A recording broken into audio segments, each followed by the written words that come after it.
உலகப் போர் ஆரம்பமா? ஈரானை நோக்கி நகரும் அமெரிக்க படைகள். ட்ரம்பின் அதிரடி எச்சரிக்கை. இது வெறும் மிரட்டல் இல்லை, போர் மேகம் சூழுவது உறுதி. அமெரிக்க கடற்படை ஈரானை நோக்கி நகர ஆரம்பிச்சிருச்சு.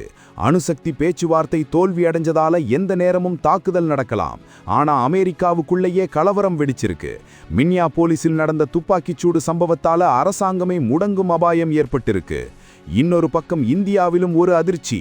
மகாராஷ்டிரா முன்னாள் துணை முதல்வர் அஜித் பவார் சென்ற விமானம் விபத்துக்குள்ளானது அரசியல் வட்டாரத்தை அதிர வச்சிருக்கு. சென்னை முதல் கன்னியாகுமரி வரை இருக்கிறவங்களுக்கு இதுல என்ன பாதிப்பு? போர் மூண்டால் கச்சா எண்ணெய் விலை தாறுமாறா உயரும். நம்ம ஊர் பெட்ரோல் விலை உங்களை தலை சுற்ற வைக்கும். பட்ஜெட் கூட்டத்தொடரில் பிரதமர் மோடி என்ன சொல்ல போறாருன்னு எல்லாரும் காத்துட்டு இருக்காங்க. ஆனா ஈரான் மேல தாக்குதல் நடந்தா அது ஒட்டுமொத்த உலக பொருளாதாரத்தையும் புரட்டி போட்டிடும். ஈரானின் பதில் தாக்குதல் எப்படி இருக்கும்னு நினைச்சாலே நடுக்கமாயிருக்கு. இது வெறும் போர் இல்ல, பல நாடுகளின் வாழ்வாதார பிரச்சனை. அடுத்த 48 மணி நேரம் ரொம்பவே முக்கியம் நண்பர்களே. அமெரிக்கா ஈரான் போர் நடந்தா இந்தியாவுக்கு பாதிப்பு வருமா? உங்க கருத்தை கமெண்ட்ல சொல்லுங்க. தொடர்ந்து அப்டேட் தெரிஞ்சுக்க லைக் பண்ணிட்டு ஷேர் பண்ணுங்க. மீண்டும் சந்திப்போம்.